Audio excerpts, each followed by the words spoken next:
Hey, everybody. Welcome back to the Max Frequency podcast. Joining me this time, Michael Koczwara.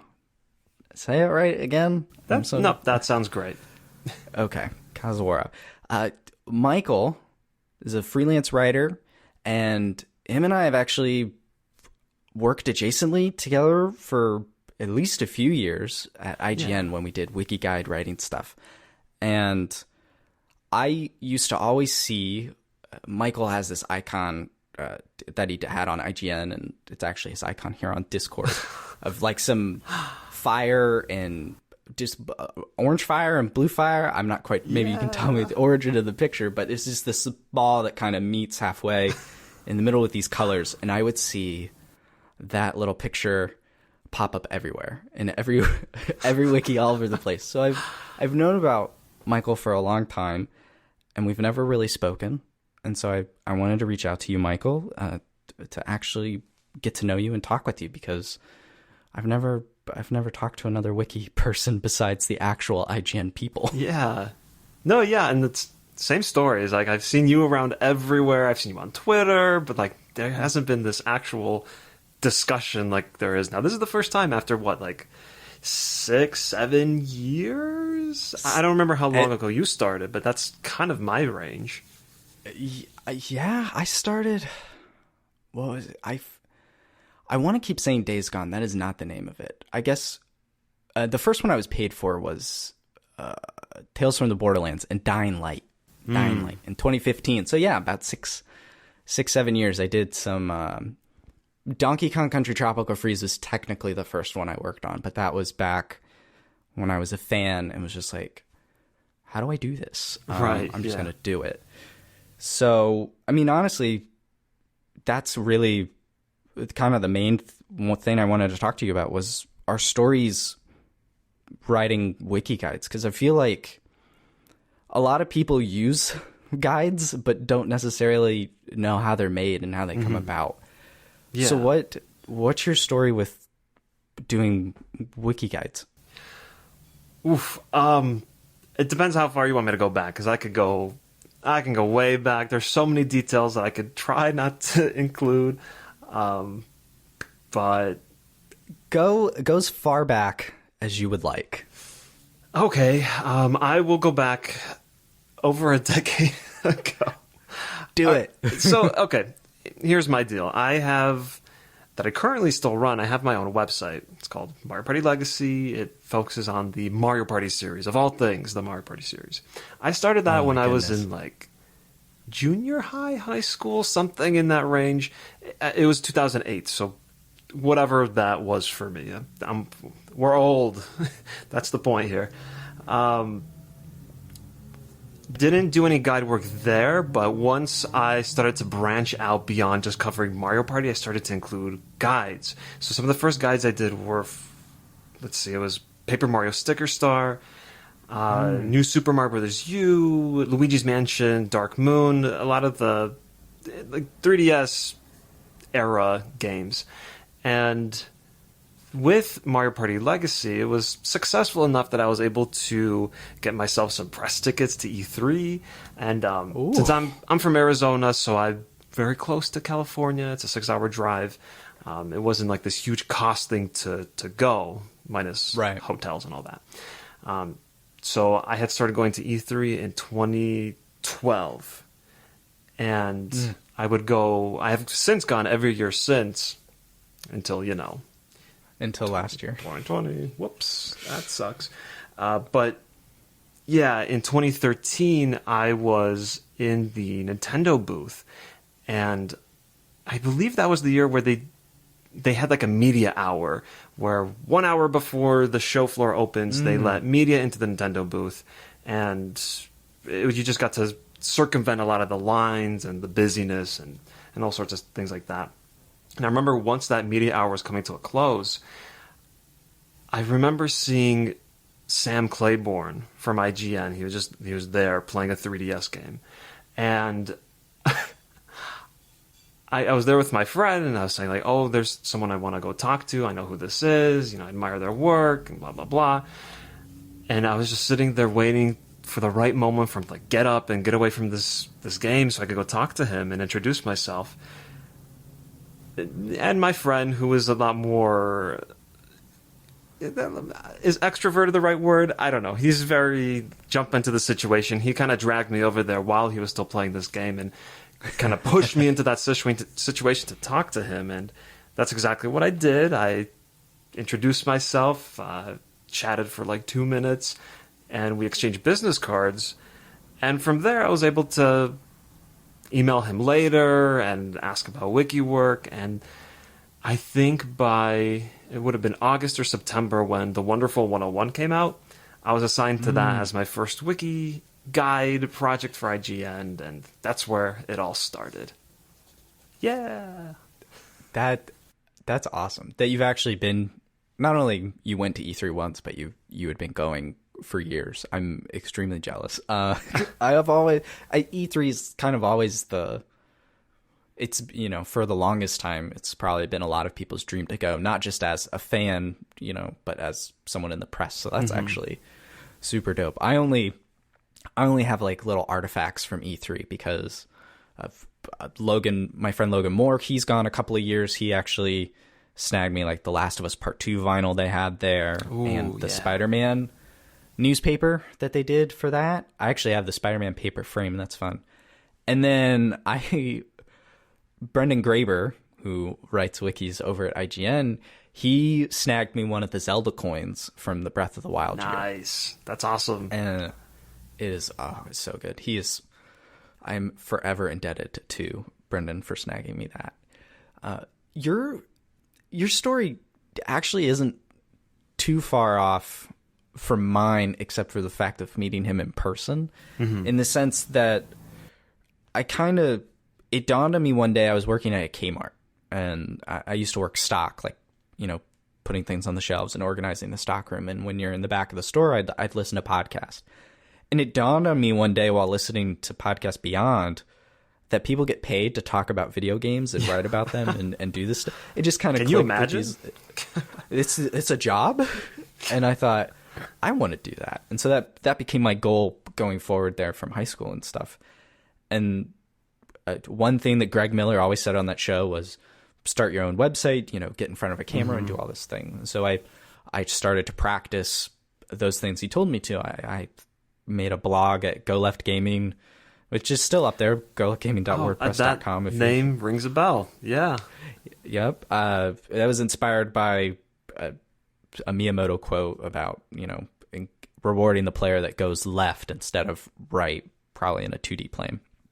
And so probably that was the idea there. And anyway, these wiki guides are things, and they seem fun, and I'm thinking, how do I do this? And Donkey Kong Country Tropical Freeze was coming out for the Wii U at the time. And the night before the game came out, I kind of just said, I don't know how this works.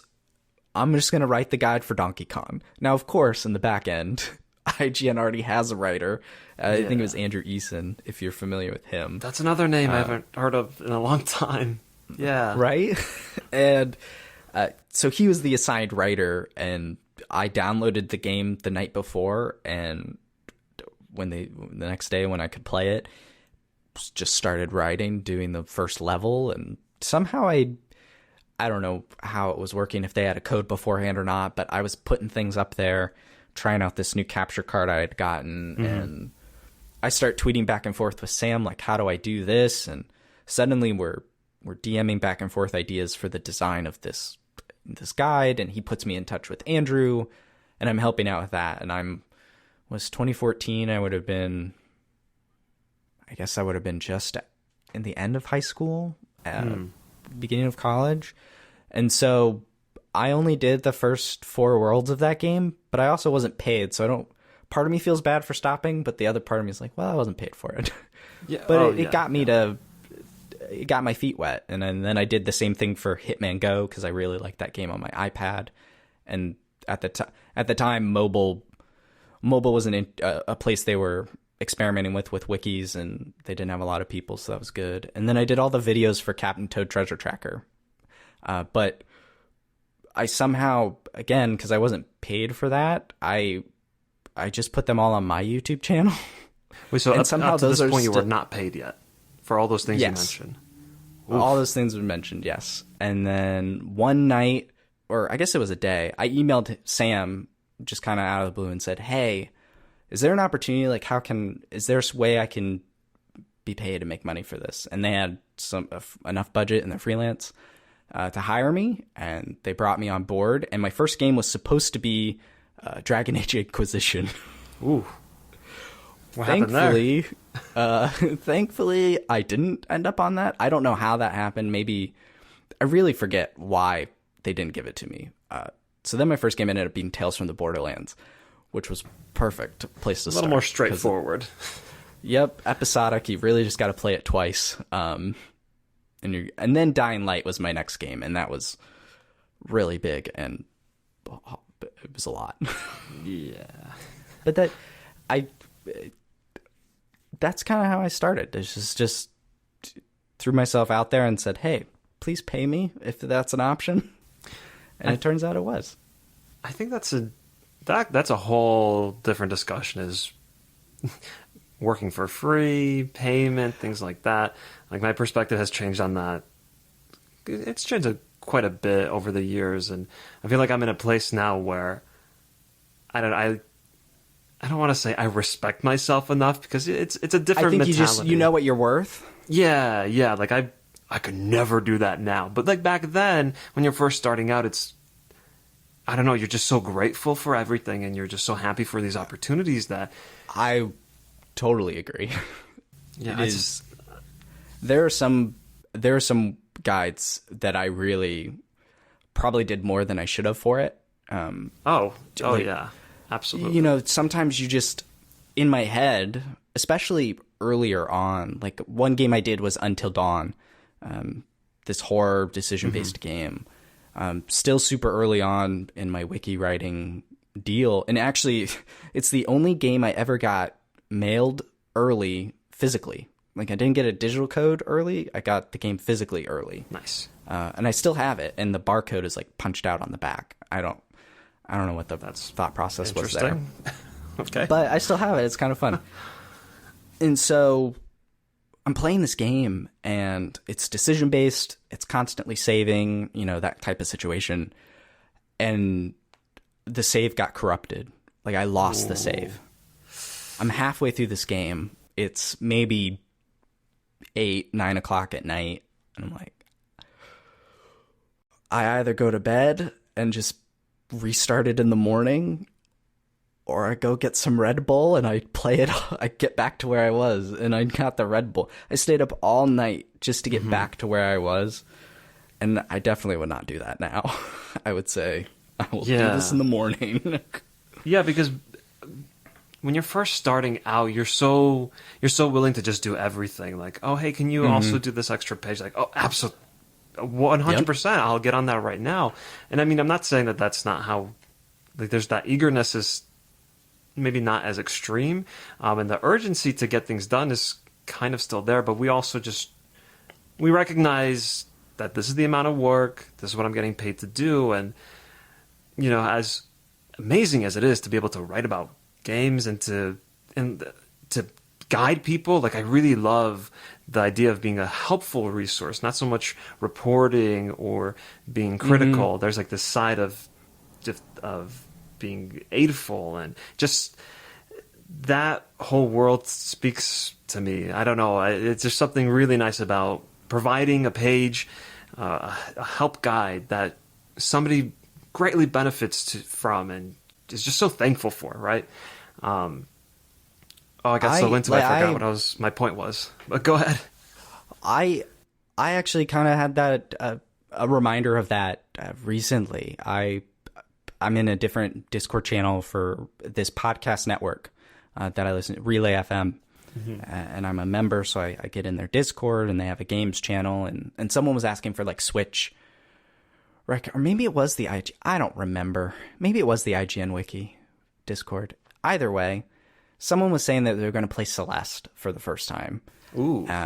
And I happened to be the one that did Celeste back when it launched. I guess In a weird way, I sorry. feel like I was one of the people that saw, hey, Celeste is going to be really good and popular. Please let me do that.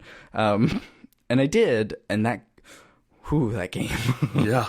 But so I did the full story in the first round of strawberries, and I mentioned that to someone, and they said that they used the guide. And heck, I've gone back and used my own guide. I'm like, where was this strawberry? Or how do I get this? I love that. Because you forget you don't play a game for you come back to it for fun, and then you're like, how do I do this? Oh yeah, I wrote this.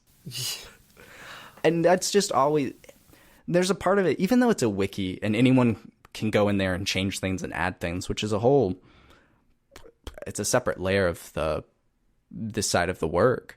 Mm-hmm. For the most part, your work is there in some form of perpetuity, and as far as the internet can go, I suppose. And that just feels good, because these games, especially the bigger ones, I think, like, sure, we've done, I'm sure both of us have done games that are probably not getting a lot of traction even when they launch. Like I did Metal Gear Survive. That was rough. That was a rough one. Yeah, I'm trying to. That's definitely happened. I'm just trying to think which ones were like that for me. I have done a lot of Nintendo ones, and those usually take off, but not always. Yeah. Yeah. Did you do Origami King? No. So Origami King. I used that recently, so I didn't know if you did that one. No. So I did my own. So I've gotten back into writing guides on my own website, and it's.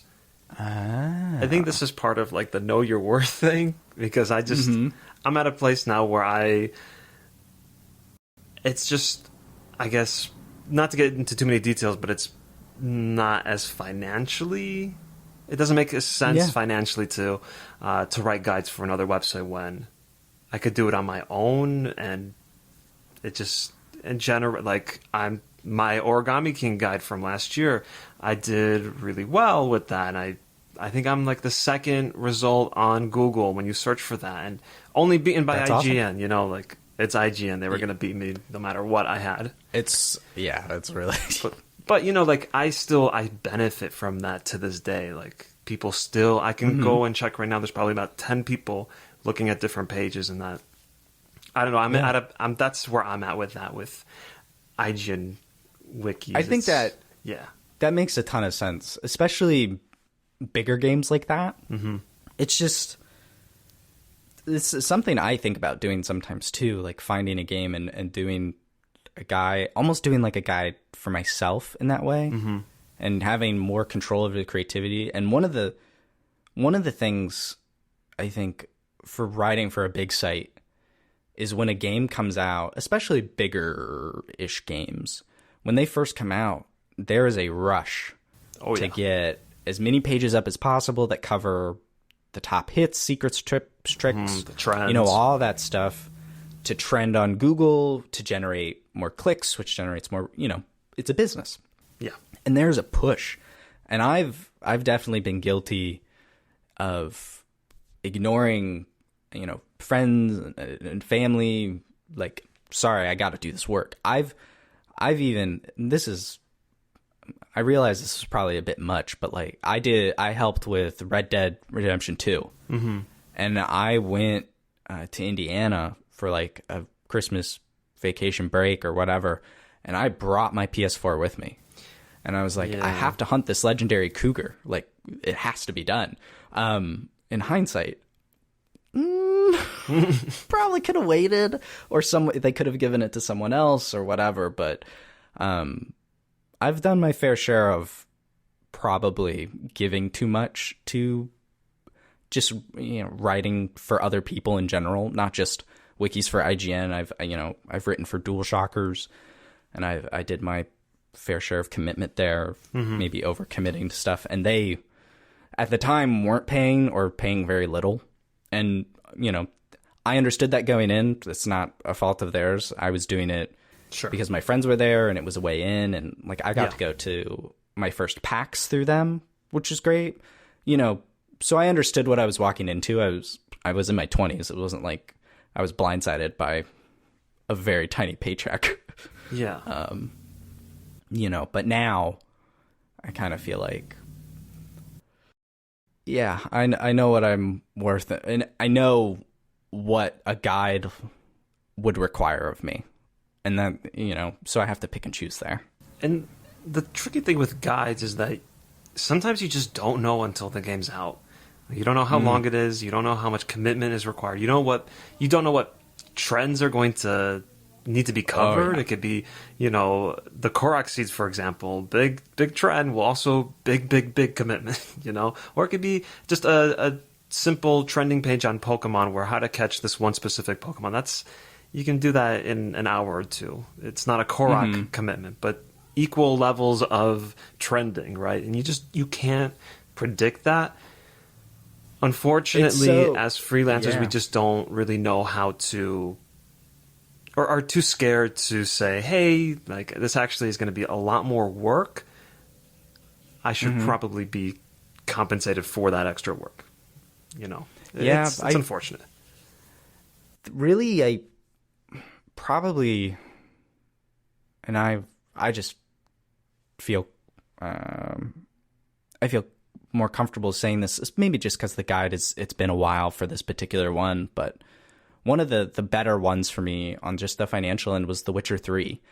The Witcher, I started out, it ended up kind of really being the main quest person for this, and then actually, funny story, they really wanted me to get to the final boss, and I was in Skellige, and they were like, we really need like this end boss content, which makes sense. They need the end of the game. Yeah. And so I didn't do the main side quest in Skellige. So someone else wrote that, like that was being handled by someone else. But personally, I never got that trophy or experienced that part of the quest. So it's just this one tiny trophy in my list that's missing. I'm like, I could have done that. Aww. Someday I will go back and replay The Witcher 3. Which maybe. Is totally worth it. It is. I'm so close to the platinum too. I really just have to beat it on the hardest difficulty and collect all the cards, and then I get it. And I feel like that would be a good platinum to have. Yeah. But anyway, it turned into obviously a much bigger thing and game with other things outside of the main quest, and they compensated me for that extra work, and then I helped with the first DLC as well. So like The Witcher actually turned into like a substantial guide, not both just in work, but for a return for myself. And then I was always thankful to do a Telltale one, because that had a set rate per episode.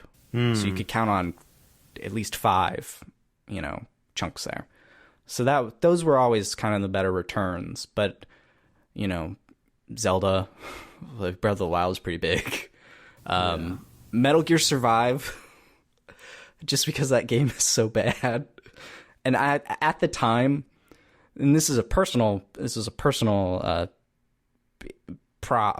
problem. Sounds harsh, but we had a puppy at the time, and so I'm trying to play a game that involves RNG, and like I have to commit to it until I get the certain monster quest thing, and this puppy needs my attention. It was two things pulling at me, and I was just like, come on.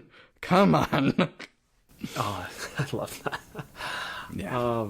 Yeah, and so this is making me think about, there's been a lot of recent talk about crunch in the games industry, not on the media side. It's usually the media that's, really going after the devs and trying to investigate what's going on there and condemn all that. And I find it interesting because we don't really look inward and look at some of the things we do for media. And there is a lot of like extended, I don't know about unnecessary. Yeah, unnecessary stretches of work that we just feel, I guess, compelled to do.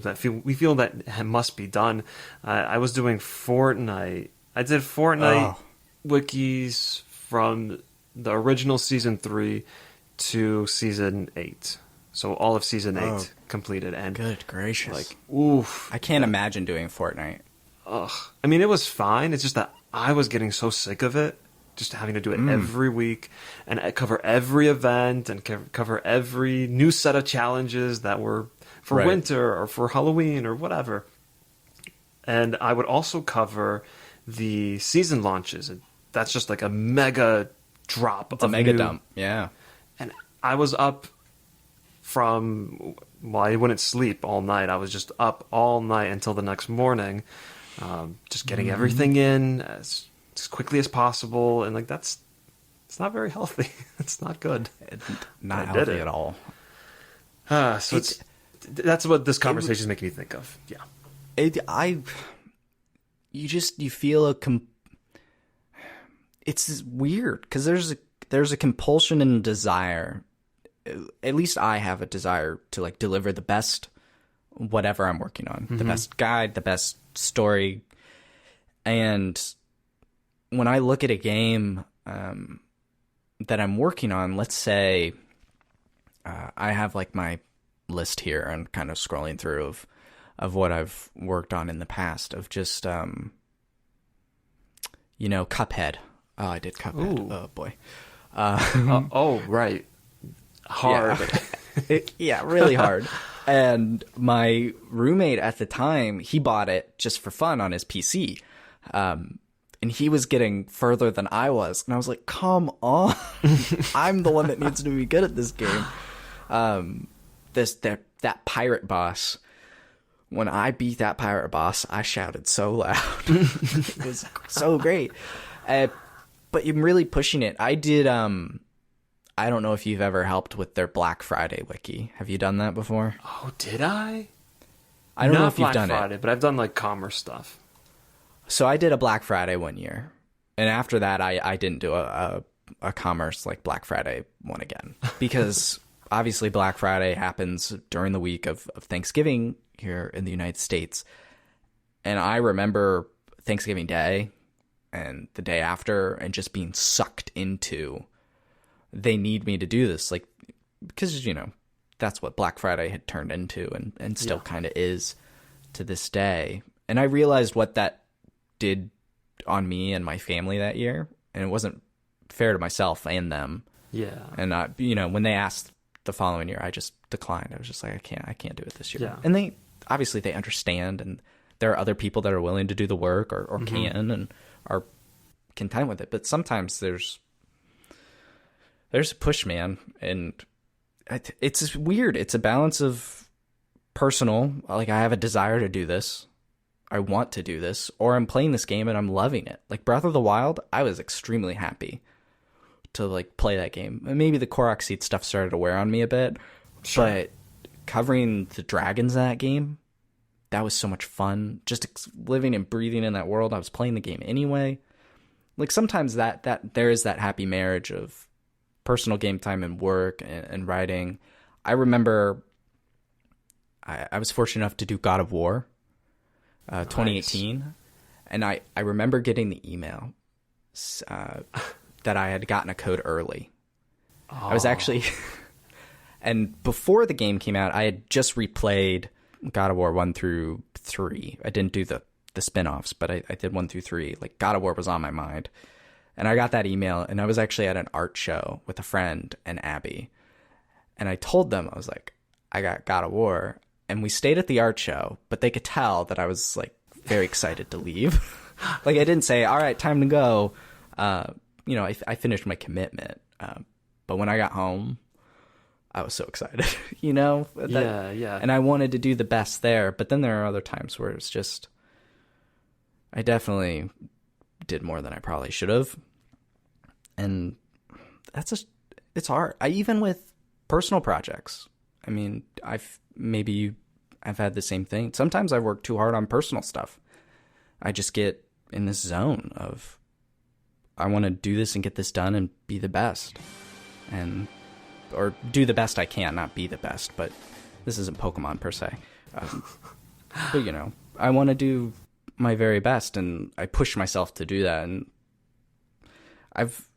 for a long time in college, especially, I really struggled with that kind of balance. And then I took a break for 2 years from like podcasting and writing. And it wasn't until I started my website last year that I really kind of came back into it full swing. I needed to take a break and kind of check myself. Be like, hey, it's okay. And I don't know if you feel the same way or if you've done that for yourself in any way, but people got to figure out this balance. Yeah, I think it's different when you're doing something on your own. You just it all relies on you, and you feel like there's a sense of and it's hard to put into words. It's just I know what you're talking about because I've definitely had it where like when you get into that zone when you're working on something and things are just going, they're just hitting just right. You don't stop. You don't really take breaks. You keep going until it kind of, I don't want to say until it fades or until you fade, until you're done. You literally cannot go on. So I've definitely experienced that. I can relate. What do you have like a funny guide you've done or guide story? Like for example, one year I did the McDonald's Monopoly. Oh, what? That's a thing? A guide for that? Yeah, Sam wanted to do it one year, and so I did it. He asked me to do it. I just sent you a link, but it was just... How can you say no to something like that? You have to do it. It was a 1-year experiment for them. But like I would go to McDonald's. I didn't go all the time. I really looked up a lot of stuff online for strategy and things like that. But I went to McDonald's and would like get a Coke. This is so random, and I love that you did this. It's one of my favorite, like, I did that stories.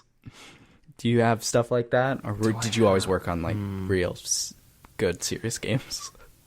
Well, I mean, for the most part, yeah. Things I deviated from games. I did, was it during Star Wars Celebration? I don't remember. This might have been, like, around Black Friday. I did a whole list of Star Wars toys, like old ones, new ones, where can you buy them, using their commerce links, that kind of stuff. That's not very fun, but it was different. I was part of sometimes during E3, they rounded up people to help create new wikis for new announced games with just like stub articles.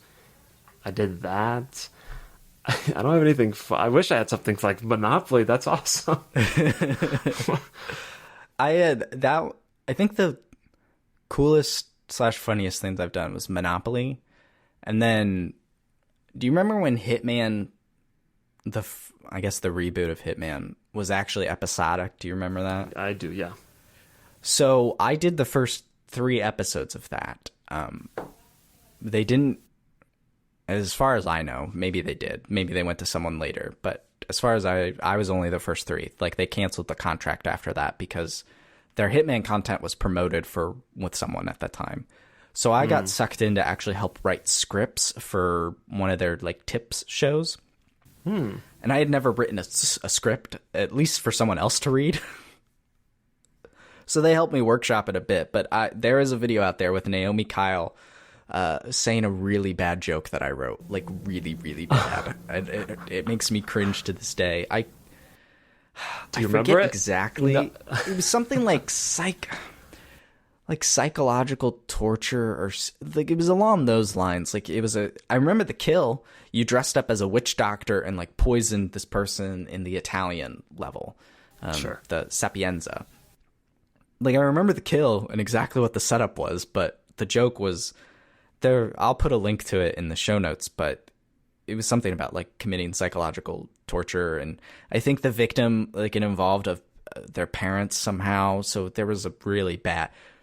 It was really cringy, and she said it, and I've eternally felt bad for that. And if I had ever met Naomi, I would apologize. Not that she would remember, because she's probably, she's done a million videos. Sure, they're probably one cringy Hitman joke probably didn't make an impact on her life, but it certainly did on mine. Yeah, I mean, but here's the thing: I'm sure someone looked over your script. It's not like they.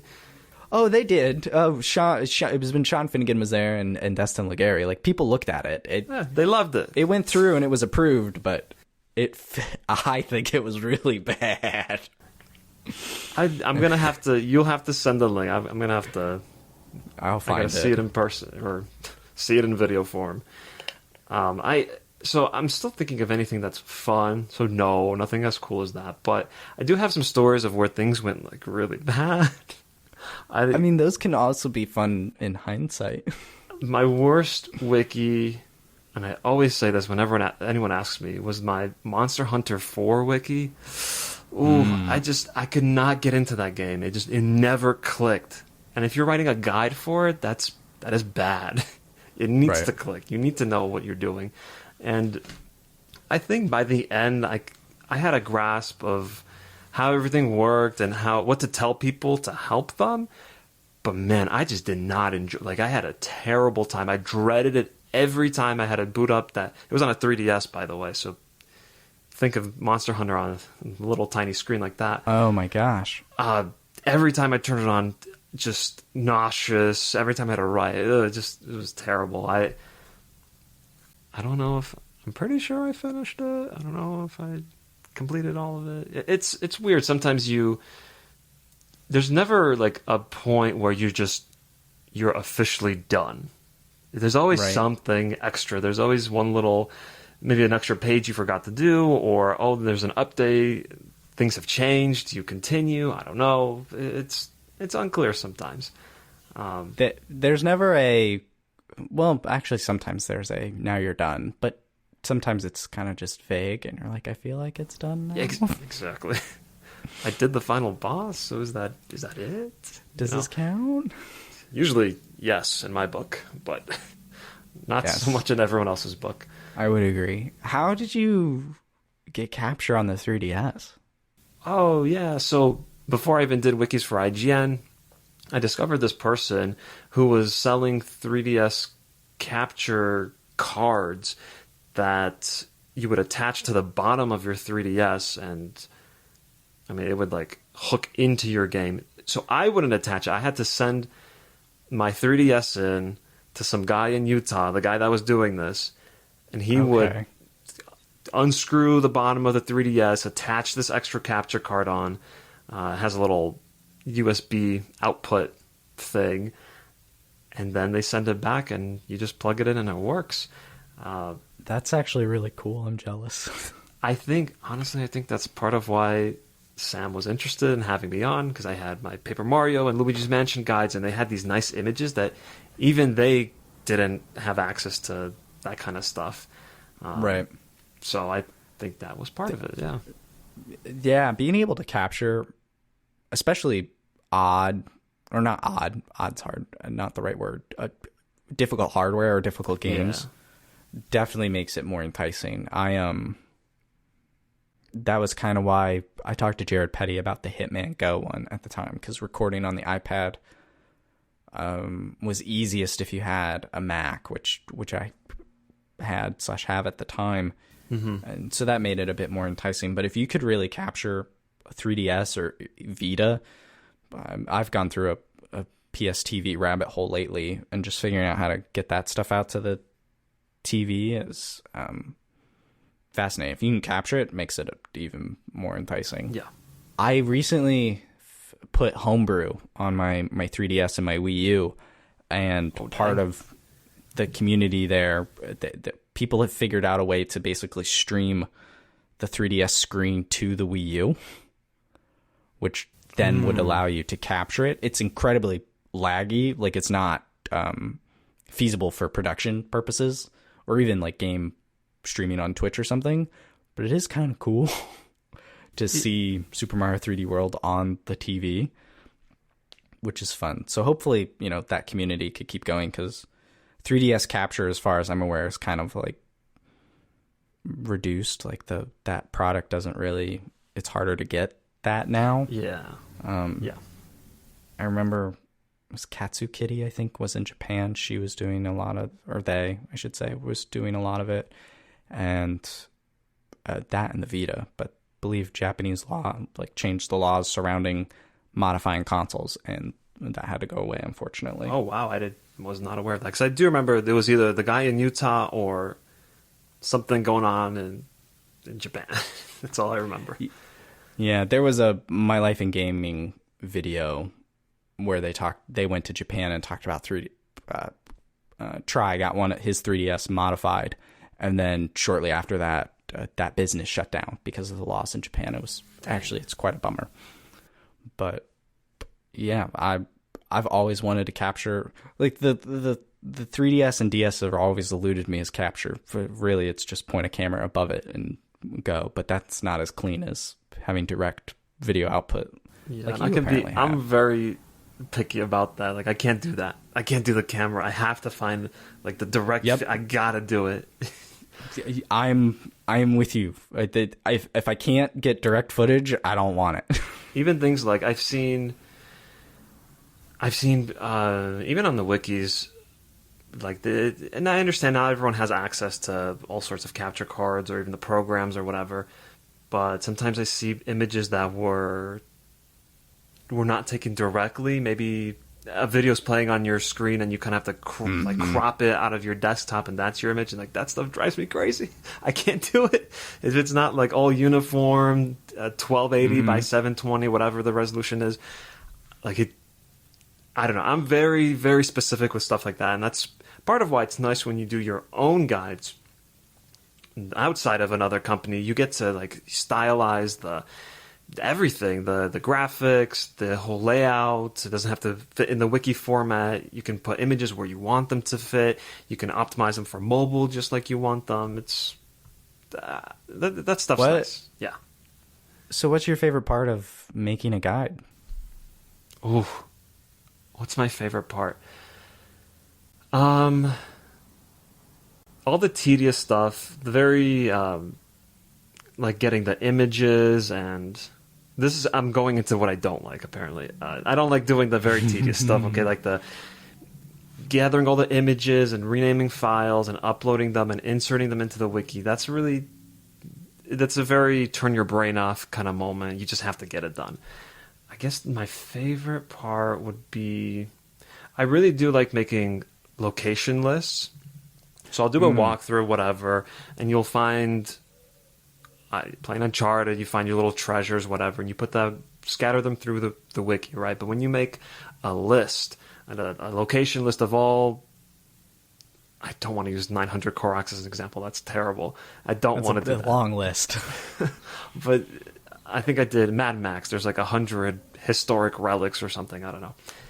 Doing that list, when it comes together, seeing a page like that come together, having it nice and easy, have links that at the top that will jump you to different sections. The images are nice and clear. Locations are easily identifiable.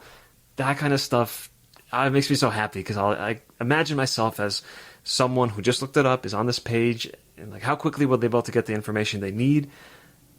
And if the answer is pretty quickly and pretty easily and they can understand it, then great. I love that. Great feeling.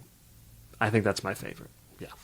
When a page comes together, there's just a feeling of I did it.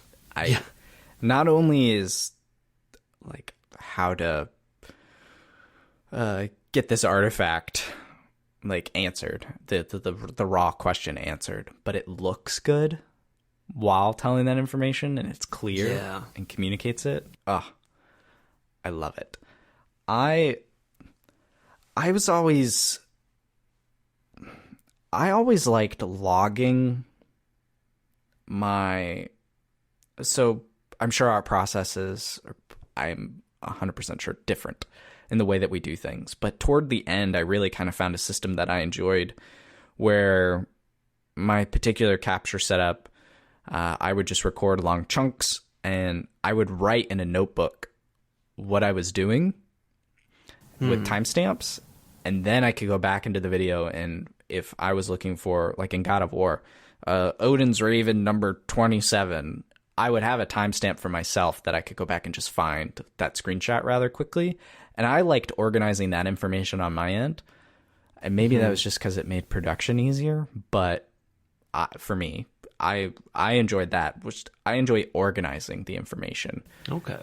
On the page, on my end, I just like being able to find what I'm looking for quickly, and that makes me feel good. Like I did it well. Yeah.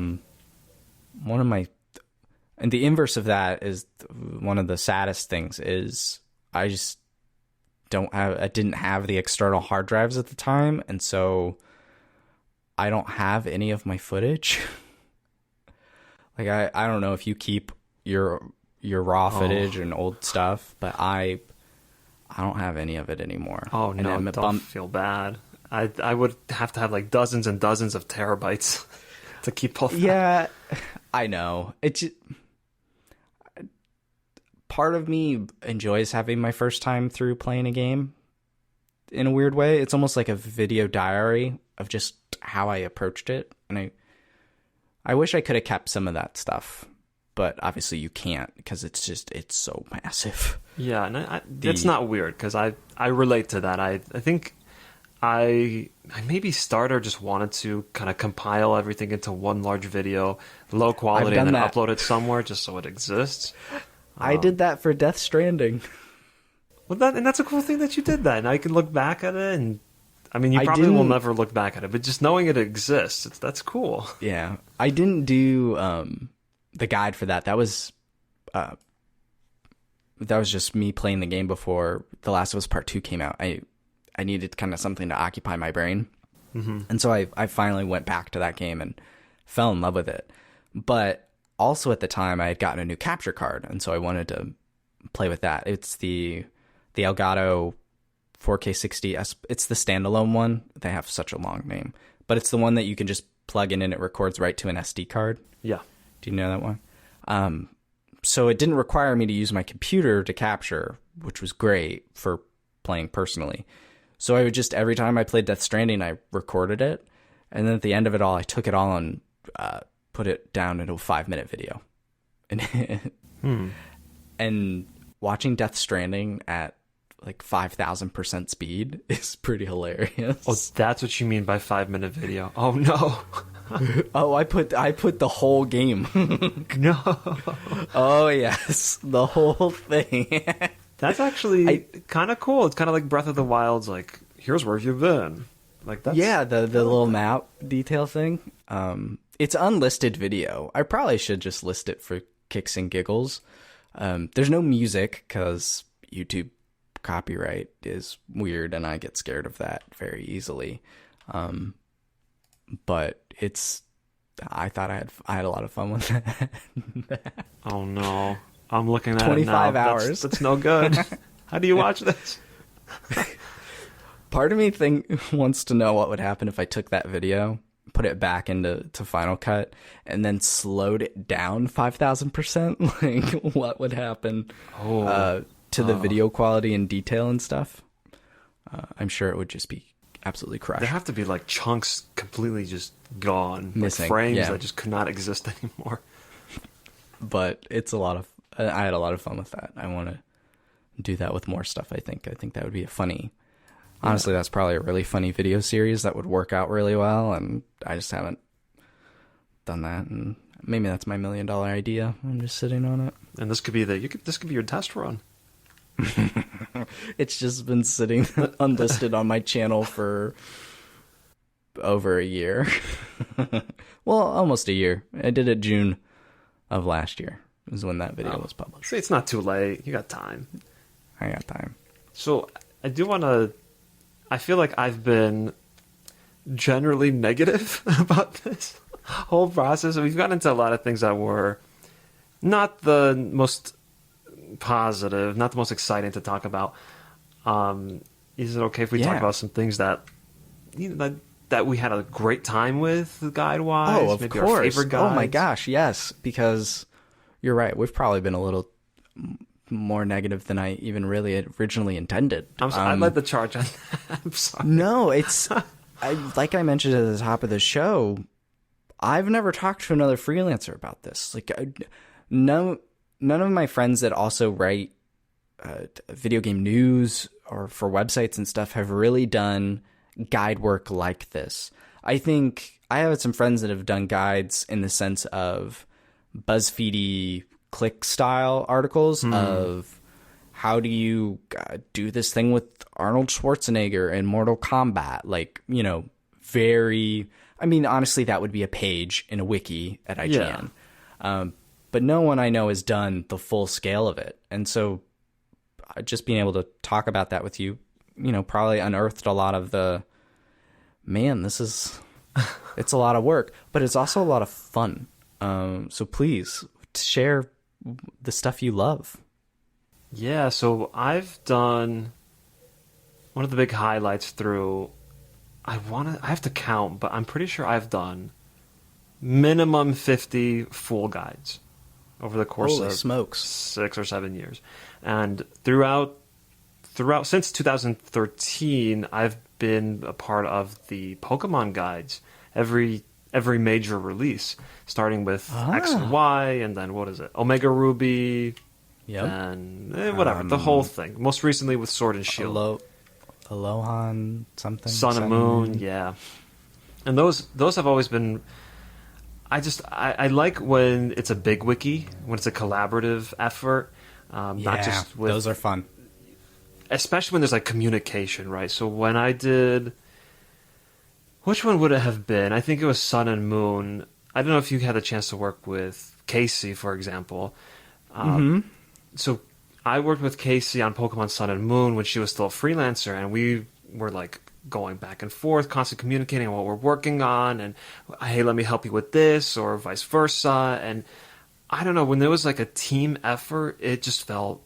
I want to use something besides good, but it felt really good. It felt like an actual. My desire has always been to be a part of some kind of team, some kind of group. Yeah. Freelance life, as much as I've enjoyed my time in it, I've always looked for something more. So whenever I got to experience that in the wiki sense, that was always just a really cool experience. And I had something similar with that. With Sword and Shield most recently, it was a lot of people on this guide, and we're all working together, and I love that kind of stuff. Yeah, when I worked with Casey on God of War, so nice. I've worked with her on that, and just coordination feels good, like having a clear direction. Yeah. Just not there's a focus to it, and also it kind of is liberating when you're playing the game, because at least most of the games I got to do were ones that I personally was going to play regardless, and like really wanted to work on too, but just I was going to play no matter what. And so thankfully, ironically, I don't know how you want to look at it, for Red Dead, I wasn't on any of the story content. Red Dead, I was all weird side mission stuff. So I got to do the story, frankly, at my own pace, and that felt really good. There wasn't this rush to be at the end. So I really got to soak up Red Dead, and that, I feel like, slightly to lean back to the negative side just for a moment. Sometimes you play a game, you do a guide on it, and then you're like, I don't want to play this game again. You're done with the guide, and you're like, I'm done with this game. But then sometimes a game is just so good or so special, or you really enjoy it, that you come back to it and it still holds. This sounds sappy, but like that magic. Like Celeste, I've played 3-4 times, and it's still such just a wonderful game with incredibly tight platforming controls and just a heartfelt story and a great world. And I think when that love of game, because sometimes, people always say, oh, your job is to play video games. And sometimes you want to say, no, I do this, and this. But sometimes your job really is to play a video game. And that always made me happy when it turned out that was really what I was got to do. Or play a game I was really looking forward to early. I still get excited when I get review codes. They're still absolutely. I'm playing. You get a code early. I got Cyber Shadow early. Yacht Club was ever so gracious. Nice. And I was like, yes, please. I will take this. And that game was a hoot. And that was also under my own website. And I didn't have, I had the deadline of embargo, but I didn't have, the only pressures were my own. And it just, that stuff feels good.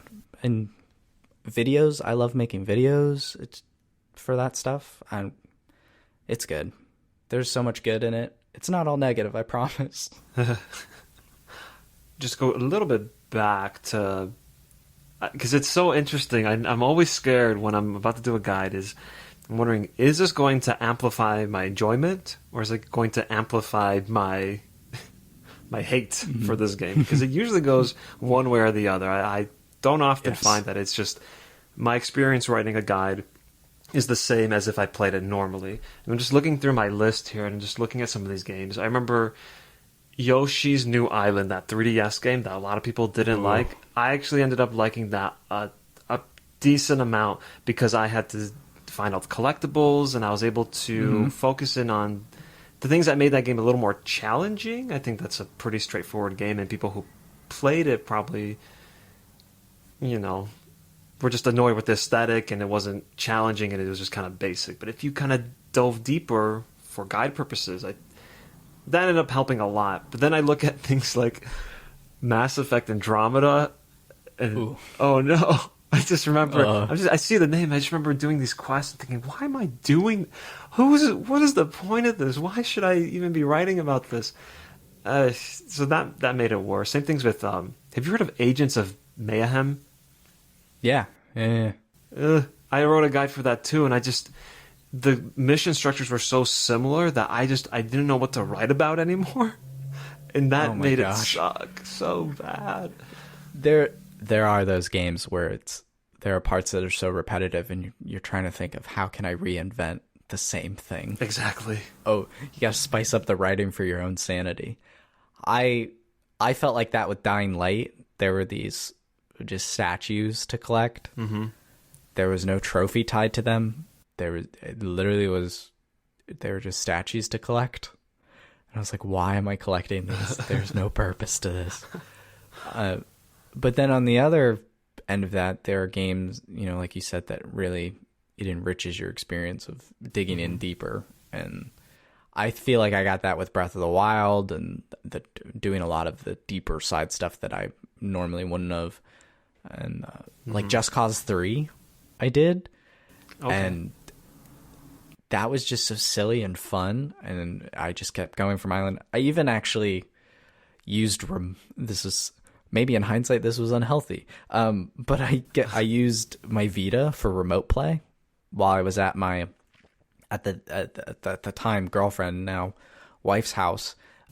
She wasn't feeling well. So she was sick. And I went to while she was awake, comforted and just hung out with her, spent time with her. But when she fell asleep, I'd use my Vita for remote play. I didn't have to capture anything for this particular chunk of the guide. So I was just flying around the island on my Vita over the internet, and I'd pause the map and I'd write the name of the island and all of the stats or whatever you had to do on the island and stuff. And that's fun and give me an excuse to use my Vita for work.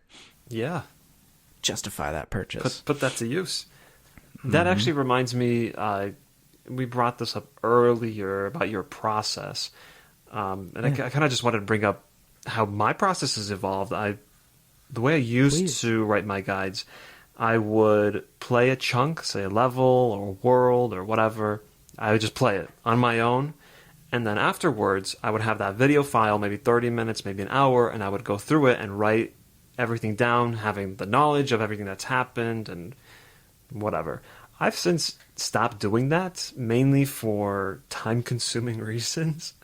The way I do it now, I will write the guide as I play. So I do one thing, I move a couple of steps, I play for 1 minute, and it's back to typing. I just go back and I type, and I do it all at the same time, so that once I finish the level, it's done. It's written, and I have it recorded for the screenshots. Not doing video.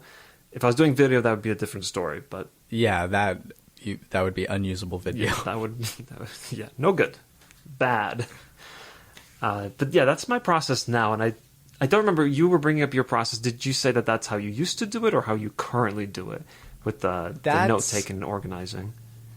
The note-taking is kind of is what I would do now. You have ascended, my friend. You are the guy with a hand on the keyboard and one on the controller, and you're doing this. I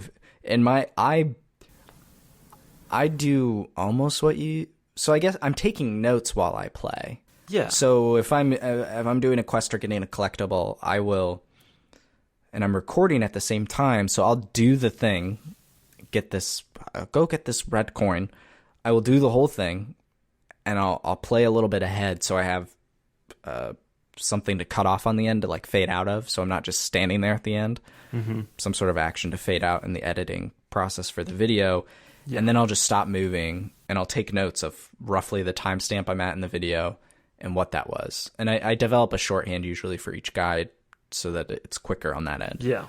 But I'll play for hours at a time. So I have a really big video file. But then that's where my timestamps come in to help me trim it up and spit out whatever video I need. Yeah. Yeah, with video, totally different situation. But... And then I would sit down and just go, Fafnir's Horde. I'm thinking of God of War a lot, but Fafnir's Horde. And I will just watch, I guess, I'd watch the video of what I was doing and write out that process of just where to go, what to do, what to expect. So I guess I was doing what you used to do. Like I said, you have ascended. You're in the next plane of Wiki mastery.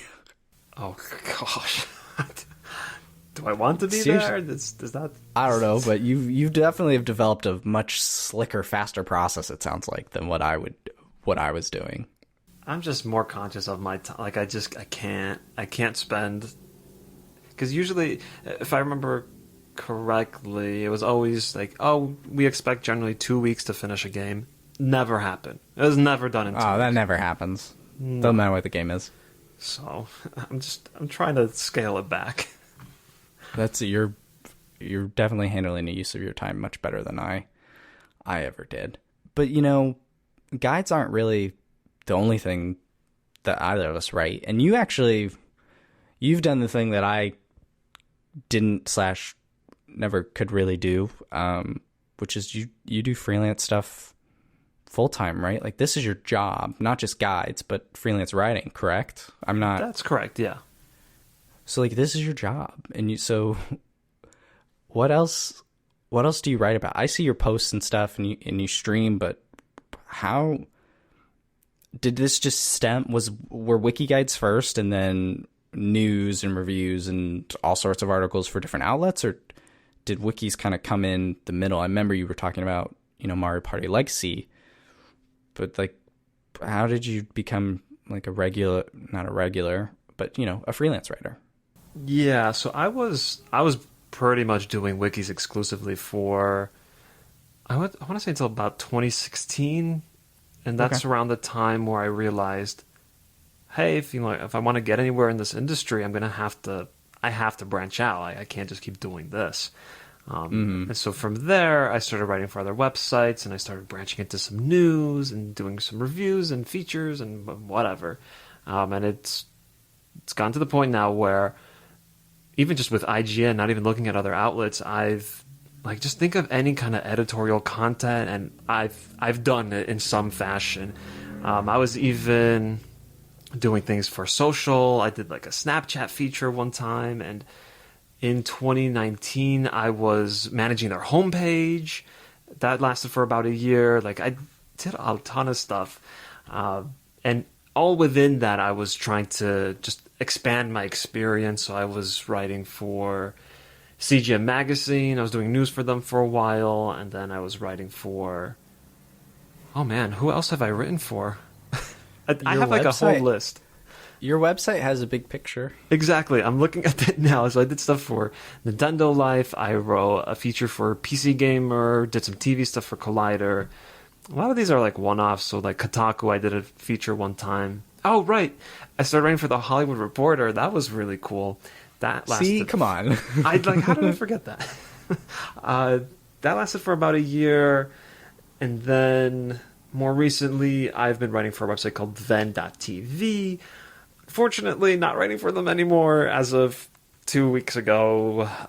Unfortunately, in games media or any media in general, things are not stable. Your job, your freelance work, your contract assignments, they are not there to last forever. You're always walking on thin ice. You just never know when things are just going to go poof.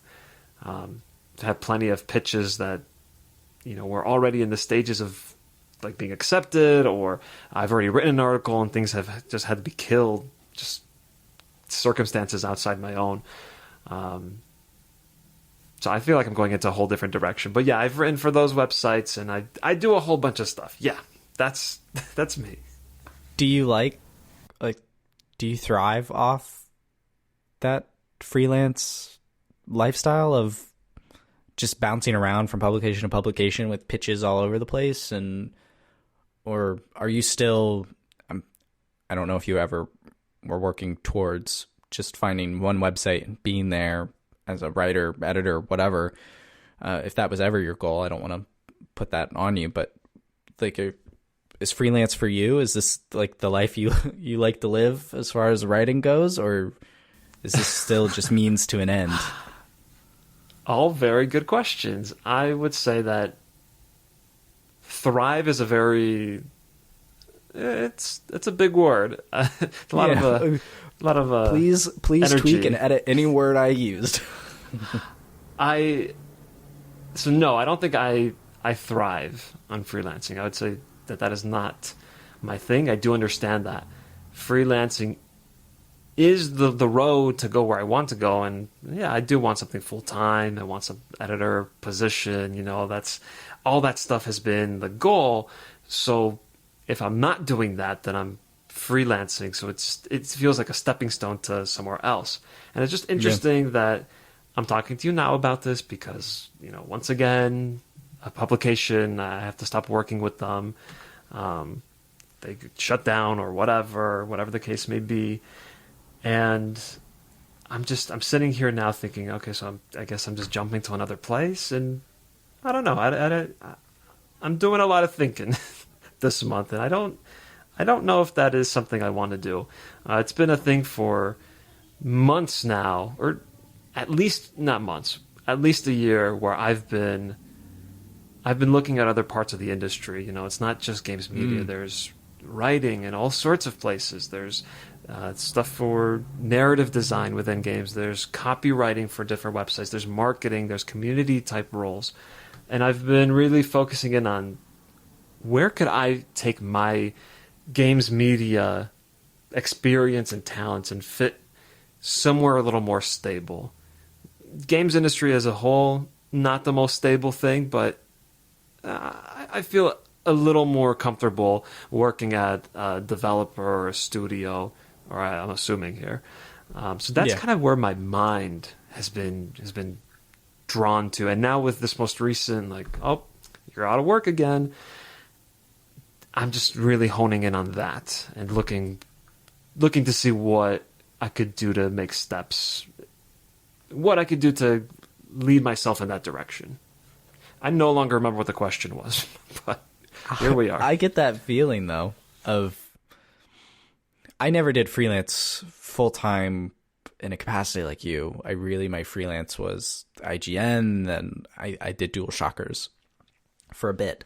And that was because Logan Moore was an editor there. I knew the guy, and he brought me in, and I knew a couple other people on staff as well. And my moment for me, to go on a slight tangent, was in college. I was, this was the goal. And at the time, again, following Greg Miller's advice, maybe too much to a T, was he had a journalism degree. And in my head, this makes sense. Journalism is what I should get. And at the time, UCF's journalism program really went through a lot of changes, more toward what you would expect out of a journalism degree today with media and TV and things like that. But the stuff that I wanted to do, long form written pieces, critical thinking, reviews, that sort of stuff. Yeah. Those courses vanished. So then I got put into I got the degree, is the short version of it. I was fortunate enough to meet, my wife, and the industry as a whole is in California. That's where it is. Yeah. And you're in Arizona. I don't know what the living price-wise is like in Arizona, but Florida, Florida versus California. Actually, not terribly far. Well, actually, yeah, it's pretty far apart. California costs a lot to live in very tiny spaces. Yeah. And it wasn't just me anymore. It was me and Abby. And I had to kind of do a check of, hey, is this really what I want to do, or is there a way I can do this remotely? And I really, when Danny O'Dwyer moved to the East Coast and did no clip for a year or two over here, I really thought that was going to be a moment that proved gaming could happen outside of the West Coast. And now Danny O'Dwyer's back on the West Coast, so maybe that failed. And then I thought last year, with COVID and everyone working remotely, that would also prove that maybe everyone doesn't need to be in an office in San Francisco to do this kind of work. And I don't think that has panned out as quite well as I've hoped. I feel like these media companies still want people there together in person. That's interesting. I understand there's a level of serendipity and just being in person with everyone and knowing your team and working together. Like we talked about, having that cohesive teamwork when you're working on a project. Like that is valuable asset. But what are we really reporting on and writing about? Video games, movies, TV shows, all of this stuff is distributed digitally now. Yeah. There's, I've never done a TV review or anything like that, but as far as I understand it, you're given like access to a screener website. You just watch whatever it is online there. A video game they give you digitally, you download it, you're playing it at home. None of this actually really requires us to live in California. And that was kind of my moment of, I can't afford this, and it's not just me. Abby's a part of this too. And so I chose to, that was also kind of part of why I stepped away, was I needed to figure out personally just what I wanted to do and how I could do that. And I've found that balance now of, well, I can just do this for myself. And it's actually quite liberating because no one's telling me you need to write about this big article because it's going to get a lot of clicks. I can write about whatever I want to write about. And that's fun. And it can be as short or as long as I want it to. There's no minimum word count, like some places typically require. Yeah. And so when you say that you're looking at different aspects of the industry or where you can go and fit in, I get it. Because freelance is not it's not dependable. That's probably the right word. You can't necessarily rely on it all the time. And if you do rely on it all the time, you've got to have a ton of ideas. And I feel like you do have a ton of ideas and you're very good at it. And I see all the stuff that you put out and you write. I see your tweets and things. Like, to me, you look like a machine, and a good one at that. You're not just cranking out stuff. Like, I really do think that you're putting out really good work, and so that's why that's probably why I use the word thrive, because you're excellent at it. Not seem, you are, and so. But I do understand the mentality of trying to figure out where you fit in that space. Yeah. Okay, well, number one, that's a lot of nice things to say, so I appreciate that. That's very nice. You're welcome. But I don't know. I guess, well, first off, I don't feel like I even do that much, really. Like, I see other people in this industry, and they pump out stuff, quality stuff, on a regular basis. So it's, maybe I put up a good front. I don't know, but well, if I may. Sure. How again, I'm maybe projecting on other people, but how much crunch do you think is really there? Like, if they're cranking out that much work, you seem to have put out a lot of quality work, I think, and it sounds like you manage your time well for yourself too. At least you're aware of your time for yourself, which I think is a big step for a lot of people to begin with. So, but I'm also just a little bit different of a freelancer, just because I have the luxury of my outside sources to keep an income coming and keep me financially stable. So I have like my website and those guides that I've written. I have maybe 15 guides on there that people still look at years later, and that does bring in some revenue. Low amounts, but over time that adds up. And then there's the YouTube channel that I have associated with that, and that brings in a lot of revenue, and I really don't even have to do anything for it. So I have this backbone that allows me to focus on the writing content that I want to do. So even at Venn, I had lots of opportunities to be like daily news, just constantly outputting news, but I didn't have to. So instead, I chose to do. I'm going to do this weekly mobile games column because I think this is an important part of the industry. We need to talk about more, and it needs to be spotlighted more. Let's do that. And then the history stuff, which was recent and is now gone. Which is super unfortunate because it seriously was one of my favorite things throughout the year so far. I mean, for those listening, you whipped up. They were daily, right? Were they daily or weekly? So the anniversaries that were included were daily, but the column was weekly. Okay. So I would on Twitter, I would say, "Hey, these are the anniversaries for this day," just to keep it relevant and to remind people. I think anniversaries are a cool thing to celebrate. So, you would go and just celebrate anniversaries of games and things that came out. And you made me feel old a lot. Yeah, and it's in a good way though. Of like, holy smokes, it's really scary. Wind Waker's how old? Game, 20 years. Whoop. Where did you get the idea for that? So there were a couple. I think this year in particular, there's a lot of anniversaries with Zelda floating around, and I don't know what else was Metroid around the time. You wouldn't know there's a Metroid anniversary though. You'd have to remind me because, yeah, exactly. But it was just there were a couple of anniversaries coming up that people were talking about. Resident Evil was coming up. Not at that time, but I knew it was this year, and I don't know. I believe I was on GameFAQs. They have here are the anniversaries of the day list, and I was looking through that. I just thought it was so cool to see that. I don't know. Dante's Inferno is having its 15-year anniversary this year. Okay, that's. I actually don't remember if that was the case, but.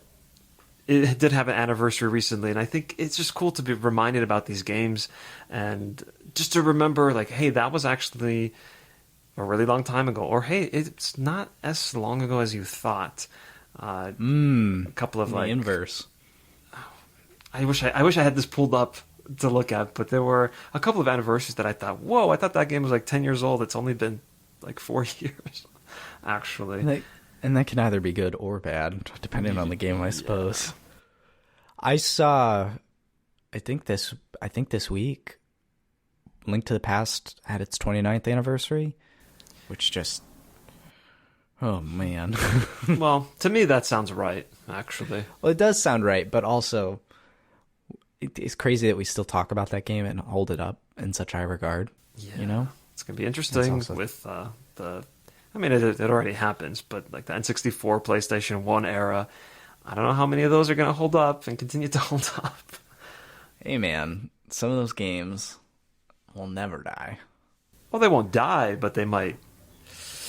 They're not the prettiest hold up anymore. I think the N64 gets a lot of flack in some regards. It depends on what. Yeah, in the sense of. They went cartridge based and the limitations that provided and things. And I don't know. I always look so fondly back on the N64 and Oh, me too. That was my console. I have, that's my nostalgia console. I can't say anything bad about it, but there are some good criticisms to be had. I'm looking at you, controller. What happened there? I don't know. Maybe it's my ignorant child brain, but I've always loved the N64 controller and have never had qualms with it. I just played Paper Mario for the first time through the Wii U. And I actually used an adapter into a Wiimote so I could play with a real N64 controller.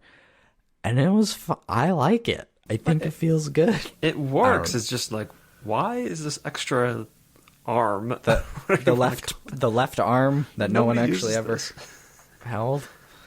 Yeah, I guess. Or even the D-pad. What games use the D-pad? I can't think of one. Maybe. What was that there for? Puzzle League? Maybe Puzzle League? See, I feel like adding a D-pad for maybe Puzzle League does not cut it. I gotta admit. That's fair. No, yes, that is fair. But I always like the N64 controller. My favorite's the GameCube, though. That's my favorite controller of all time. I'm not sure which one's my favorite, but that's up there. That's definitely up there. Feels good in the hands. What do you call the triggers? What's the name for them? Analog? Oh, sure. Like with the pressure? I mean, they're analog because there's a spring, but it does sense the pressure of... They were doing what the DualSense was doing, just without feedback. Yeah. Which, that was another wild thing when I felt that on the DualSense for the first time. That was something. An Astro? Not an Astro. I was playing Spider-Man, but even then I felt same thing. Yeah, I can't wait to see what devs do with that controller this generation. Exciting times. It is. Speaking of the N64, it's in your... I know. Now nice segue.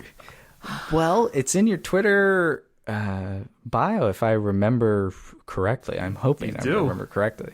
But you, sir, have a big love for Banjo-Kazooie. I do indeed. This is true. Facts. Please tell me about your love of Banjo. Well, okay, so you have to understand that 50%, like 60-70% of it is just, this was my childhood game. I played this nonstop. I played it for hours and hours, replaying the same stuff, getting to the really hard sections, failing, doing it over, and just imagining these worlds in my head on my own, and just thinking what's beyond the boundaries and what's like what could be added to this game. I had like notebooks of ideas for new levels and the whole thing. So that's why I have a love for that game. In addition to it being just a really solid collectathon 3D platformer, right?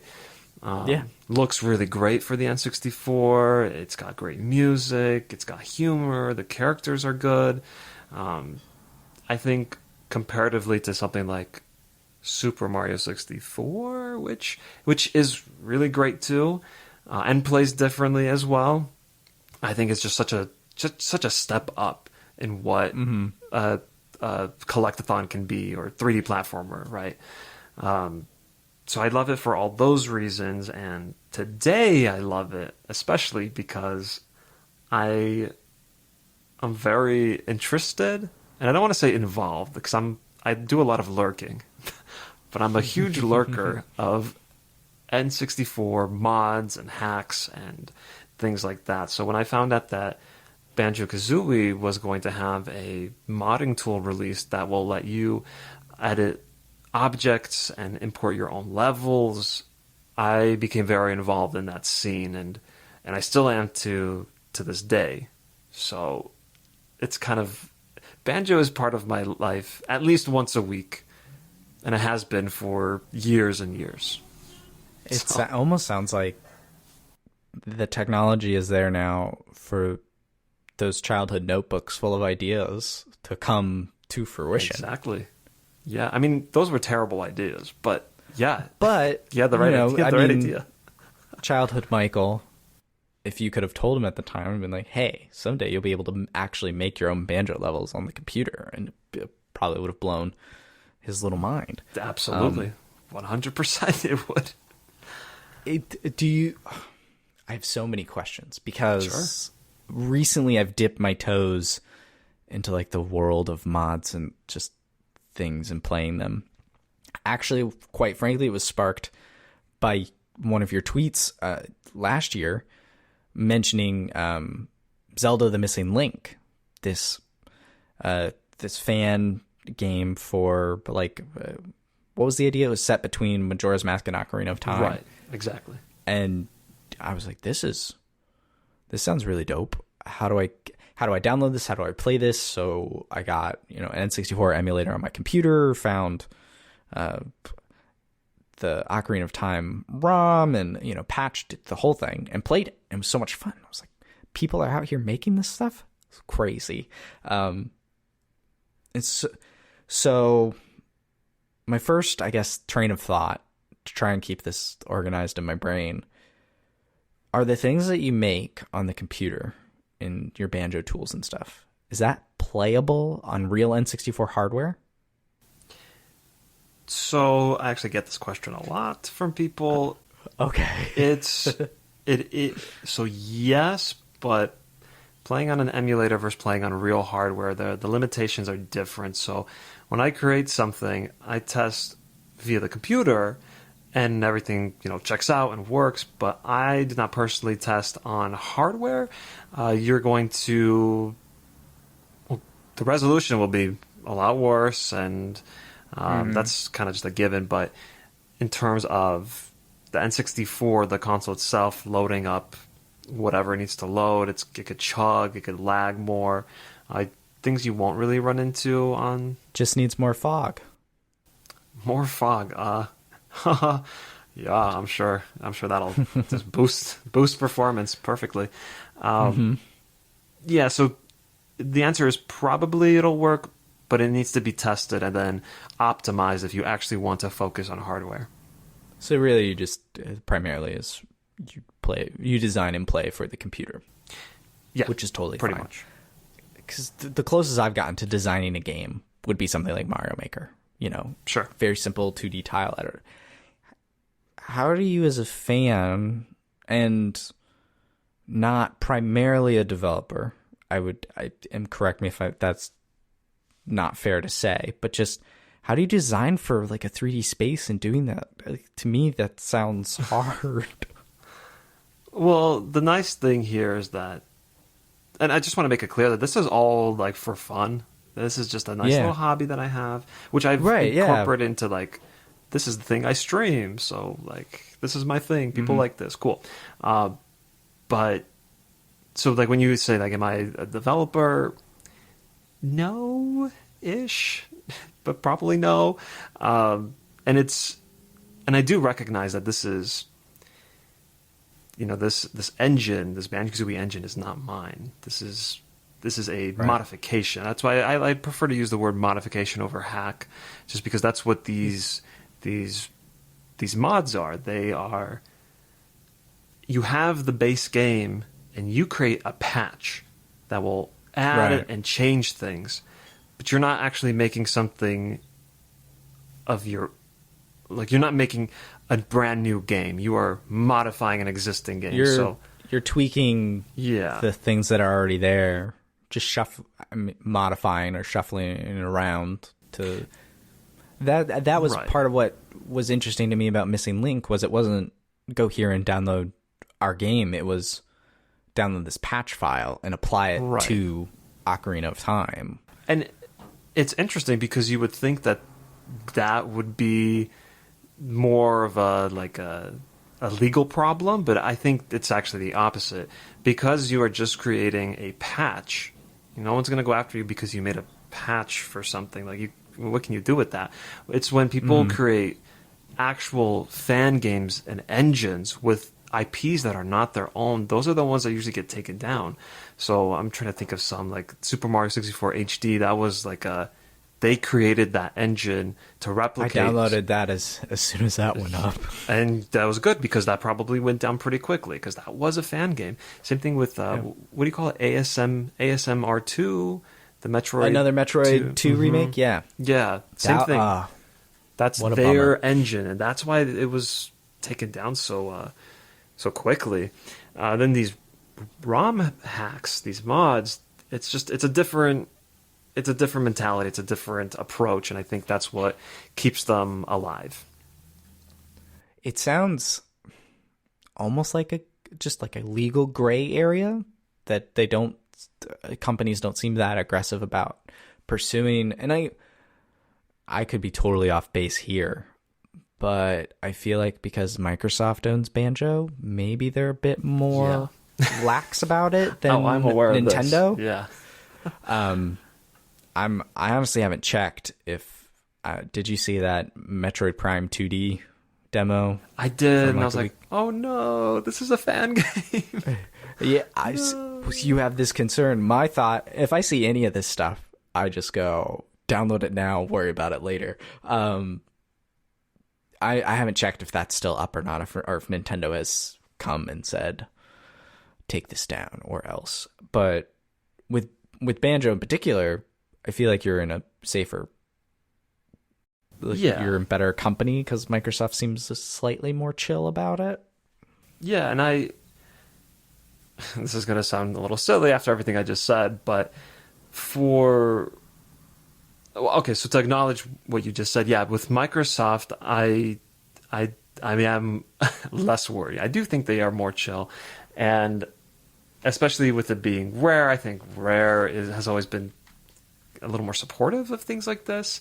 I've seen some Banjo-Kazooie mods that were like retweeted or liked by people who no longer work at Rare, but it The feels people that were good. the people that were there when Banjo was being made. Yeah. The people that know Banjo. Yeah, so like that just gives you a little bit more confidence in making sure that it's not all going to go down the drain, right? But so what I was saying earlier, that this might sound a little silly, as far as my streams go, and as far as like this project that I'm working on, I'm creating banjo levels, I'm modeling them on stream, I'm making cool ideas. Doesn't necessarily mean I'm making some kind of game or mod or whatever. It's just a cool, fun thing that I'm doing. Yeah, I think it's dope. It's so cool. Just that size, because I don't think before last year I really hadn't thought about it a lot, in this sense of there are people out there remixing, modifying, changing games to make new ones or new experiences and things. It really just escaped me. Really, the only fan-based projects I ever really thought of were translations, and that's mostly because of the infamy with Mother 3. And a few years ago I found out like Metroid Fusion has the Japanese version of Metroid Fusion has a hard mode that the US didn't get, but the English script is in the Japanese game. You just have to change some of the hex like the hex code. Yeah, I was like, well, I want that because I love Metroid. Metroid's. Yeah. I wish they would acknowledge Metroid. So I looked into that and how to do that on my own, and this stuff just seems fat. I'm discovering a whole new world, and it sounds like you've been in this world for a while. And yeah, the other day I saw you were streaming Ocarina of Time 3D randomizer. Yeah. Which yes. The only time I ever see that stuff is at a GDQ. They'll run like a race, those Link to the Past, Super Metroid remix, like that stuff's mind blowing because it's an idea I personally never would have thought of, putting two Super Nintendo games together and then randomizing items across both of them. It's amazing. Honestly, playing something like Ocarina of Time randomizer sounds daunting. How do you even approach that? Like, how do you get into that? Like, how do I go through the torture of it all, or how did I find No, not how you find it, because I feel like that's just a Google search away and sinking your teeth in. Just more, you get the gumption to be like, I'm going to do this. Well, okay, so randomizers, first off, I love randomizers, but they only work for games that you really, you know pretty well. Ocarina of Time, I know pretty well. I know where all the items are located. I know what the general structure of every temple and dungeon and where the mini games are and things like that. If you don't know that, then randomizer is probably not going to be the best for you. What's cool is that you take this game that you know so well, that you love, and that you could quickly breeze through on a normal playthrough because you know it all. Then you throw in the randomizer mix, and everything gets swapped around. You're at the start, you're in Kokiri Forest, and you go to the chest where the sword's at, and you open it, and you actually get the hook shot. And what? What am I supposed to do? And then you're out here running around without a sword, but you have this hook shot that you can't use, but you also got the Lens of Truth in the Great Deku Tree, and you can use that, but it's just... I love the concept of that. And you can adjust how intense of a randomizer you want it to be. I did it with almost all the settings. So I'm at a point now where I don't know what to do. I've completed the Spirit Temple and the most of the Water Temple and Forest Temple. I haven't finished Jabu Jabu yet. I don't have access to it yet. I still need to find Rudo's letter to get past the Zora King. Like, I love being able to play dungeons backwards. Like, I got into the Fire Temple and I already had the hammer, so I was already like blasting away blocks that you could not access until the end of the dungeon. I did that the first thing I did was break those blocks. So I love taking something that you know so well and either creating something new out of it or reinventing it in a way that makes it interesting again. And that's what these randomizers do. That's what these mods do. And I think that's why, because you'll see people post about some cool mod and then you'll get comments about, like, why don't these people just make their own game? Why are they using this IP? And to a degree, they're right, that they probably should make something on their own. If they have these creative ideas and can implement them, they should try to do something on their own. But there is something special and something that you can't reproduce on, I don't know if reproduce is the right word, but like replicate with your own unique work. There's just something different about taking like a childhood game, taking a Zelda, and making something that's your own out of it. I really love this whole world. I love this stuff so much. Something you just said actually reminded me of this story about another Metroid 2 remake, Return to Samus. Mm-hmm. You know, that point of, why don't these people just go out and make their own game? And that depends on the individual and what they really want out of this. But I do remember that the creator of AM2R actually now works at Moon Studios and was working on Ori and the Blind Forest. Isn't that awesome? What a perfect fit as far as just that genre of a Metroidvania and going to actually work on arguably one of the great modern Metroidvanias. Yeah. To be fair, I've not played the Blind Forest. I've only played Will of the Wisp, but Will of the Wisp was incredible. But it's, you got it. And that's kind of a really, it worked out really well, sort of in the end for them, and I love that. Is there a banjo randomizer? Like, do your two loves cross over at all? There's actually somebody working on a banjo randomizer. It's not a stable condition, but I don't know how that one would work. That one might be a little frustrating.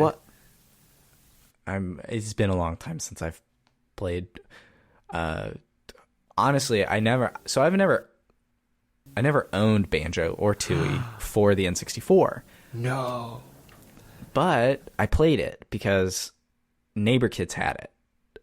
And I would go to their house and I would play. So I played it as a kid on the N64, mostly Tooie. That's the one I like the most. And I love Tooie. And now it's really expensive to get those games on the system. And I still look for them all the time. But I digress. The one I actually really played the most was Grunty's Revenge on the Game Boy Advance. Oh wow, okay. That's what I still have that one, and then I never played Nuts and Bolts. But then I, of course, own it on Xbox now through. I actually have Rare Replay, like the disc.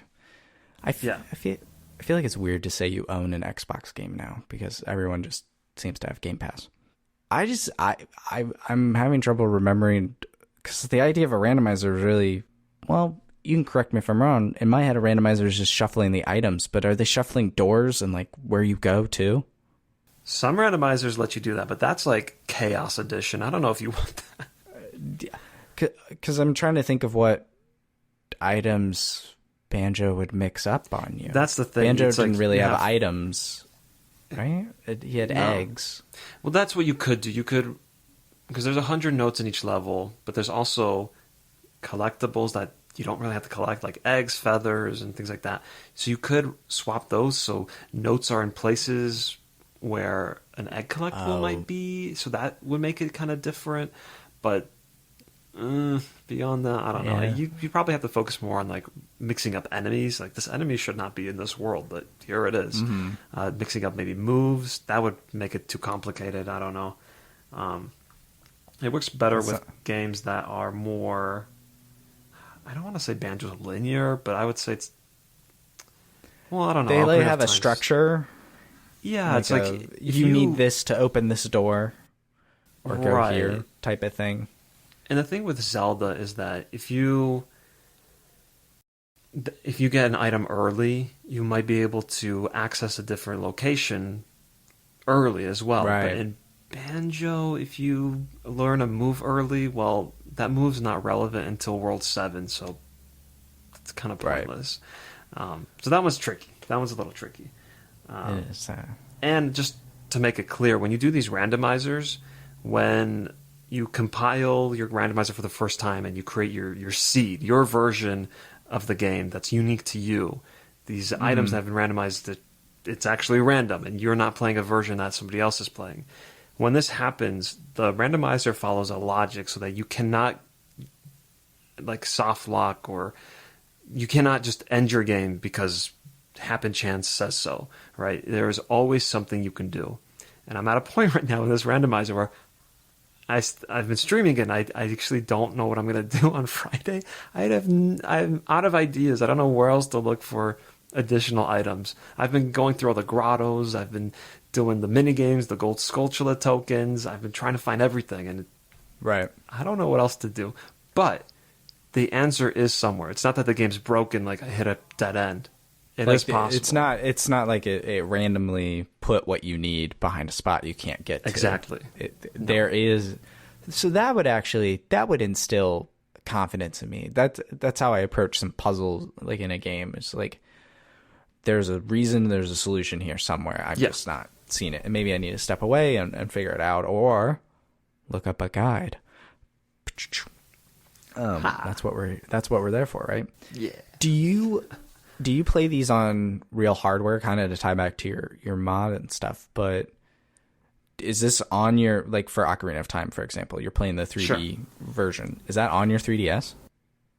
It's not. Or is it on your computer? It's on my computer, but it's mainly. It's funny that I'm about to say this because I'm playing a randomizer, but I don't like wasting time. I'm not a big fan of like doing really tedious stuff, or just in a video game, if I have to redo a whole section because I died at the end, like that stuff will drive me bonkers, right? But with playing on the computer, there's some nice tools that let you just speed up the game. So if I have to run across Hyrule Field, I just click a button and I'm zipping through, and I don't have to do that whole thing. So that's mainly why I want to play on computer. But there are people who play on hardware, and it's more authentic that way. Yeah, that. First of all, I totally get not wanting to redo things. It's at a certain point you're just like, I get it. I gotta walk here, or I gotta do this again. So I totally get that. But there's still a part of me, and maybe this is loosening up, because I recently, like earlier this year, kind of went on a mission to back up as much of my video game save data as possible. Ooh. So like my GameCube memory card, I still need to figure out my PS2 memory card, but you know, my Wii, the Wii U is currently hopeless as far as, so 3DS, just figuring out how to back up saves in games. So I that's why I put Homebrew on my 3DS, was so I could copy all of my DS games, and technically 3DS games, but they're a bit bigger and my computer can't run them. Yeah. But I have now, you know, digital copies of all my DS games with the save data, all my Game Boy games with the actual save data. And I like having some sort of immortalized digital copy of my actual physical game, not just something I Googled online and pulled from the internet. You know, it's the thing I actually own, and I enjoy that. And so in my head, I do always enjoy running off real hardware when I can. I think that's why I like controllers so much. Controllers give are the physical way you connect with the game, and there's a level of this is when I said I played Paper Mario and I used an adapter to play with a real N64 controller. It just felt more authentic to me, even though I know I was playing an emulated version of the game, because Paper Mario is like a $90 game. It's just not financially feasible to go out and buy these things. That's probably partially why I haven't really sunk my teeth into Banjo in my adult life, because it's on Xbox now. And in my head, I just can't get over the fact that it's not an N64 controller. I know that sounds really dumb, but in my brain, it just doesn't feel real. And I've looked up ways to hook up an N64 controller somehow to an Xbox. I've been unsuccessful in these endeavors. But that's why I'm so fascinated by real hardware versus software and stuff, because it tricks my brain into thinking it's more real, even though logically I know it doesn't matter. If the game is the game, like, use what you want to use. Well, in Banjo's defense, for at least the Xbox versions, well, they're the Xbox Live versions, so they are, right. Technically, they're Xbox Live games. So you can look at it that way. Maybe I just have to trick my brain even harder. I never played Nuts and Bolts. Do you have a soft spot for Nuts and Bolts? I know that. So I've tried playing it twice, and I'm sure it's a great game. It's just the game starts off, you're like in Spiral Mountain, and you see all your characters, and you're in this new big open world, and you get to the first level, and they're like, race to that bunny over there with his car, and every time I get to them, my interest drops so quickly. Like, you can't trick me with this Banjo game and then throw me into a racing game. I can't do that. I'm sure it's a fine game, though, on its own. But how stoked were you when Banjo was announced for Smash Brothers? Oh, it was very exciting. I don't get excited too often. Like, one of the cool experiences I've had working with IGN is that it actually happened 3 times. 3 times I got to go to their war room during E3, where everyone's there, and got the table set up and the laptops and everything, and you get to watch these press conferences live with all these people, and everyone's just getting so excited and cheering, and it's just all this commotion and what have you. And I don't know, I'm not really that person. I do get excited, but I have my own way of showing my excitement, so I'm not, hollering over here when something happens. I'm just like, I kind of look, and I might even smile. I might even let that out.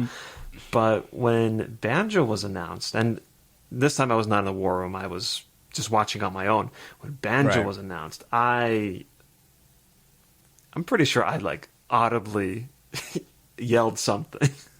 Right. And then immediately did some Twitter stuff, and then immediately talked to my friends, and just was in shock. It was a shock. I mean, it was no longer in the realm of impossibility at that point, but it was still a really big deal when it happened. And what a moment. And then that was not long after that was followed up with Breath of the Wild 2. So it was a big day. I remember that. I was at my desk, had E3 on one monitor and work on the other. And I'm in my cubicle at the time, and I have to silently I had to be quiet. Yeah. I had to contain myself especially when Breath of the Wild 2 came up. That was a really hard shift there of my own fault. I could have waited till I got home, maybe. I saw you have the Banjo amiibo and I have it. I just want to say, it's probably my favorite amiibo. It is so beautiful. Really well made. Yeah. That's great. I love it so much. I have one little minor gripe, because the whole thing's beautiful. But I don't like the shape of the jigsaw piece. In the actual games, it's like it's more, what's the word? Not vertical, but the lines are just very 90 degrees. This one's more curvy and more exaggerated, and it's not right. Maybe That's it's the only from Nuts and Bolts. I don't think so, actually. I don't know. Come on, Sakurai. I thought you were a man of detail. Exactly. Come on. That's the only. But yeah, Amiibo's great. Beautiful. Yeah, I love it. It's good looking. Well, I think that was really kind of everything I specifically wanted to talk about, and I think we've been doing this for 2 hours now. We're getting close. I forget exactly when we started, so I don't want to take up any more time of your evening tonight. But thank you so much, Michael. This was a blast. I really had a ton of fun. I am shocked that it took us this long to talk in person. Yes, I'm especially some of the guides that we overlapped on. Like, imagine if we had done this so much sooner, we could have had some of that coordination we were talking about earlier that we enjoyed so much. Like, no, really, and it's good to connect with. Like, if you're a freelancer and you're out there listening, like, connect with people. It's absolutely worth it. I'm very bad at social media, and I try to be on Twitter and interact. It's not easy for me, but I think it is worth it to have a community, to have people that you can, well, this is what I end up doing a lot, but to vent to, because it could be frustrating. It could be a frustrating industry, and it could be very challenging, and you can put yourself down a lot. So having the support of other people is really important. So I'm glad we're talking after 6 years or 7 years or whatever. Me too. Please go ahead and plug away, my friend. The floor is yours. Please tell people where they can find your work and all sorts of stuff. Well, right now I'm kind of like in this weird limbo of where I work. I might have something happening with GameSpot. Have my fingers crossed. So maybe there, but we'll see how that pans out. But for stuff that's actually consistent, I am on Twitch. I stream every Monday, Wednesday, and Friday. Wednesday are those Banjo-Kazooie streams where I model the level and people watch me work on it, and they give me comments and tips, and it's cool. It's a cool thing. That's at my username Super Zambezi. ZANBEZI, and that's the same thing for my Twitter. So it's really just those two, Twitter and Twitch. That's mainly where you'll find me. Perfect. I'll throw links to the both of those in the show notes so people can click and check that stuff out. For those listening that want to see more of my work, you can head over to maxfrequency.net and check that stuff, what I'm blogging and writing about over there. And then follow me on Twitter at maxroberts143. And until next time, just thank you so much, Michael, and bye, everybody.